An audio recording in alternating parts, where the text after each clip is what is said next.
बिहार विधानसभा चुनाव में भारी बहुमत मिलने के बाद राज्य में एनडीए की सरकार बनने जा रही है। आगामी 20 नवंबर को नीतीश कुमार मुख्यमंत्री के तौर पर शपथ लेंगे, जिसको लेकर तमाम तैयारियां पूरी कर ली गई हैं। इस बीच झारखंड बीजेपी के भी कई नेताओं को निमंत्रण मिला है। बीजेपी के पूर्व विधायक बिरंची नारायण ने कहा कि शपथ ग्रहण को लेकर उन्हें और कई बीजेपी के नेताओं को निमंत्रण मिला है। उन्होंने इस शपथ ग्रहण समारोह में जाने की बात भी कही है। प्रचंड बहुमत हुआ, वो तो जनता का आशीर्वाद है। निश्चित रूप से बहुत काम माननीय प्रधानमंत्री मोदी जी ने और माननीय मुख्यमंत्री नीतीश कुमार जी ने बिहार में किया है। आज निमंत्रण आया है। आज मुझे भी फोन आया, मैं भी 1 महीने था वहाँ पटना, 2 विधानसभा मेरे जिम्मे था, तो आज निमंत्रण आया है। प्रयास करूँगा कि पहुँचो शपथ ग्रहण में। नहीं, जो प्रचंड बहुमत हुआ वो तो जनता का आशीर्वाद है। निश्चित रूप से बहुत काम माननीय प्रधानमंत्री मोदी जी ने और माननीय मुख्यमंत्री नीतीश कुमार जी ने बिहार में किया है। आज निमंत्रण आया है। आज मुझे भी फोन आया, मैं भी 1 महीने था वहाँ पटना, 2 विधानसभा मेरे जिम्मे था, तो आज निमंत्रण आया है। प्रयास करूँगा कि पहुँचो शपथ ग्रहण में। नहीं, जो प्रचंड बहुमत हुआ वो तो जनता का आशीर्वाद है। निश्चित रूप से बहुत काम माननीय प्रधानमंत्री मोदी जी ने और माननीय मुख्यमंत्री नीतीश कुमार जी ने बिहार में किया है। झारखंड में 3,451 विशेष शिक्षकों की नियुक्ति का रास्ता साफ हो गया है। झारखंड हाईकोर्ट ने विशेष शिक्षा के लिए सहायक शिक्षकों की लंबित नियुक्ति प्रक्रिया को आगे बढ़ाने की अनुमति दे दी है। जस्टिस आनंद सेन की कोर्ट में बीते दिन राज्य सरकार की ओर से दाखिल याचिका पर सुनवाई हुई। राज्य सरकार ने हाईकोर्ट से पूर्व आदेश में संशोधन का अनुरोध किया गया था। सुनवाई के दौरान अदालत ने राज्य सरकार और झारखंड कर्मचारी चयन आयोग का पक्ष विस्तार से सुना। सरकार और आयोग की दलीलों पर संतुष्ट होकर अदालत ने नियुक्ति प्रक्रिया शुरू करने की मंजूरी प्रदान कर दी है। हाँ, ये याचिका राज्य सरकार के द्वारा दाखिल की गई थी। पहले हरिकेश महतो के मामले में ऑनरेबल हाईकोर्ट के द्वारा यह आदेश पारित किया गया था कि जब तक टेट का एग्जामिनेशन झारखंड में नहीं हो जाता है तब तक किसी भी तरह का शिक्षक की नियुक्ति नहीं होगी, कोई भी विज्ञापन नहीं निकलेगा। मगर intermediate and graduate trend special education teacher के लिए ऑनरेबल सुप्रीम कोर्ट का आदेश है कि उसमें आपको जल्द से जल्द करना है। तो उस ऑनरेबल सुप्रीम कोर्ट के आदेश के आलोक में राज्य सरकार के द्वारा हरिकेश महतो के केस में ही एक मॉडिफिकेशन पिटीशन डाला गया कि आप जो पहले का आदेश दिए हैं उसमें मॉडिफिकेशन करने की कृपा की है, क्योंकि इस आदेश के कारण हम लोग स्पेशल एजुकेशन टीचर का नियुक्ति प्रक्रिया को आगे नहीं बढ़ा पा रहे हैं।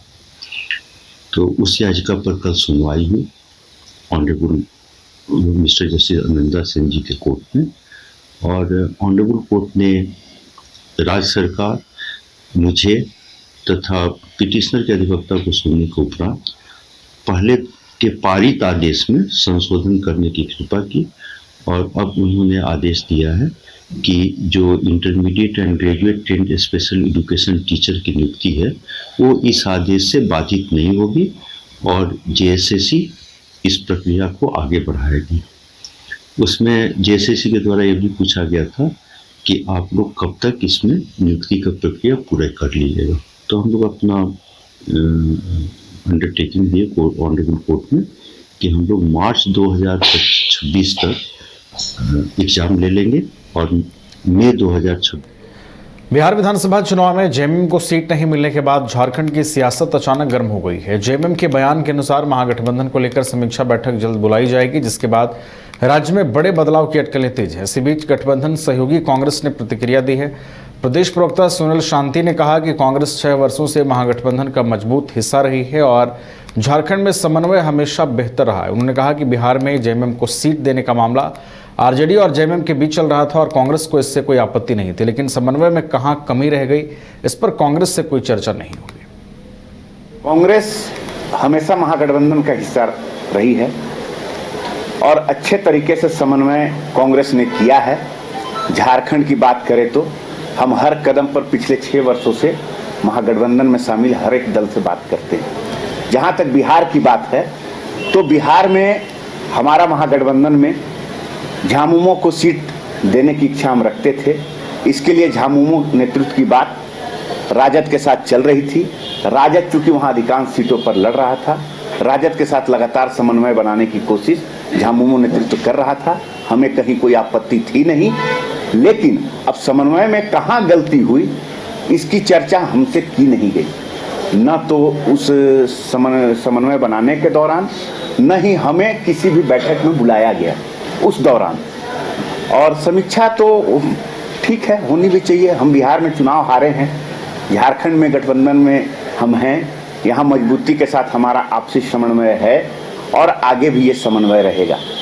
बिहार में हार के कारणों पर समीक्षा होनी चाहिए। झामुमो हमारा एक मजबूत सहयोगी है झारखंड में। बिहार में हमने पहले भी कहा था कि झामुमो को चुनाव वहाँ लड़ना चाहिए और हम तैयार थे, लेकिन आपसी समन्वय कहाँ राजद और झामुमो के बीच में गड़बड़ाया यह हमें नहीं पता। लास्ट आवर में राजद के साथ भी हमारा कई सीटों पर दोस्ताना संघर्ष हुआ, तो इसके लिए कांग्रेस कहीं से भी दोषी नहीं है। रही बात अरुण सिंह जी द्वारा आरोप लगाए जाने पर, तो स्पष्ट है कि अरुण सिंह जी को ज्यादा सोच विचार करने की आवश्यकता यहाँ महागठबंधन और उसके घटक दलों के बीच में नहीं है। अपना फ्रस्ट्रेशन जो है वो कहीं और निकाले। कांग्रेस हमेशा महागठबंधन का हिस्सा रही है और अच्छे तरीके से समन्वय कांग्रेस ने किया है। झारखंड की बात करें तो हम हर कदम पर पिछले 6 वर्षों से महागठबंधन में शामिल हर एक दल से बात करते हैं। जहां तक बिहार की बात है तो जिला भाजपा कमेटी द्वारा भगवान बिरसा मुंडा की 150वीं जयंती पर जनजातीय गौरव दिवस कार्यक्रम का आयोजन किया गया। इस कार्यक्रम में मुख्य अतिथि के रूप में भाजपा के राष्ट्रीय महामंत्री सह राज्यसभा सांसद अरुण सिंह शामिल हुए। कार्यक्रम में बीजेपी के पूर्व सांसद सुदर्शन भगत समेत कई दिग्गज नेता मौजूद रहे। मौके पर भाजपा कार्यकर्ताओं ने बीजेपी राष्ट्रीय महामंत्री अरुण सिंह का पुष्पगुच्छ और अंगवस्त्र देकर स्वागत किया। इस दौरान बीजेपी के राष्ट्रीय महामंत्री और राज्यसभा सांसद अरुण सिंह ने बिहार चुनाव में महागठबंधन द्वारा जेएमएम को दरकिनार करने की बात कही। जब बिहार का चुनाव हुआ तो महागठबंधन ने जेएमएम को भी किनारे कर दिया, एक भी सीट नहीं दिया। इतनी बड़ी बेइज्जती। तो अब यहाँ भी कुछ न कुछ आगे होगा, ये सब मान के चलते हैं, क्योंकि मन में खटास तो जेएमएम और कांग्रेस में लंबी पड़ चुकी है। वो नतीजा यहाँ पे भी कुछ न कुछ उसको देखने को मिलेगा और बड़ा कुछ देखने को मिलेगा। जब बिहार का चुनाव हुआ तो महागठबंधन ने जेएमएम को भी किनारे कर दिया, एक भी सीट नहीं दिया। इतनी बड़ी बेइज्जती। तो अब यहाँ भी कुछ न कुछ आगे होगा, ये सब मान के चलते हैं, क्योंकि मन में खटास तो जेएमएम और कांग्रेस में लंबी पड़ चुकी है। वो नतीजा यहाँ पे भी कुछ न कुछ उसको देखने को मिलेगा और बड़ा कुछ देखने को मिलेगा। जब बिहार का चुनाव हुआ तो महागठबंधन ने जेएमएम को भी किनारे कर दिया, एक भी सीट नहीं दिया। इतनी बड़ी बेइज्जती। तो अब यहाँ भी कुछ न कुछ आगे होगा, ये सब मान के चलते हैं, क्योंकि मन में खटास तो जेएमएम और कांग्रेस में लंबी। झारखंड विधानसभा के शीतकालीन सत्र को लेकर तैयारी शुरू कर दी गई है। आपको बता दें कि 5 दिसंबर से 11 दिसंबर तक यह सत्र चलेगा। माना जा रहा है कि इस बार भी सत्र काफी हंगामेदार रहने वाला है। पक्ष और विपक्ष कई मुद्दों को लेकर आमने सामने होंगे। वहीं संसदीय कार्य मंत्री राधाकृष्ण किशोर ने कहा कि हर सत्र महत्वपूर्ण होता है। विधानसभा लोकतांत्रिक व्यवस्था का मंदिर है, जहां राज्य हित में काम होते हैं। छोटे सत्र हों या बड़े सत्र, जनहित और प्रशासनिक हित के विषय के दृष्टिकोण से काफी महत्वपूर्ण होते हैं। और जिस तरह बजट सत्र में विपक्ष के तमाम नेताओं का सहयोग मिला, बिल्कुल वैसा ही इस बार सहयोग मिले ताकि जनहित के मुद्दे उठ सके। हर सत्र महत्वपूर्ण होता है। विधानसभा लोकतांत्रिक व्यवस्था का मंदिर है, जहां राज्य हित में और जनहित में काम होते हैं। सत्र या लघु हो या बड़ा सत्र हो, सभी सत्र जनहित के विषय और प्रशासनिक हित के विषयों को के दृष्टिकोण से मजबूत है, महत्वपूर्ण होता है। और हम तो ये उम्मीद करते हैं कि जिस तरह पीछे बजट सत्र में बीते बजट सत्र में जो प्रतिपक्ष के हमारे सम्मानित नेतागण हैं, उनका जो सहयोग मिला है, और जिस तरह से बजट सत्र में शांतिपूर्ण ढंग से हम लोगों ने उसका उपयोग किया है प्रतिपक्ष के सहयोग से, तो ये सत्र भी हम उपयोगी बनाएंगे इसको। जो भी समस्याएं हैं प्रतिपक्ष सामने रखें।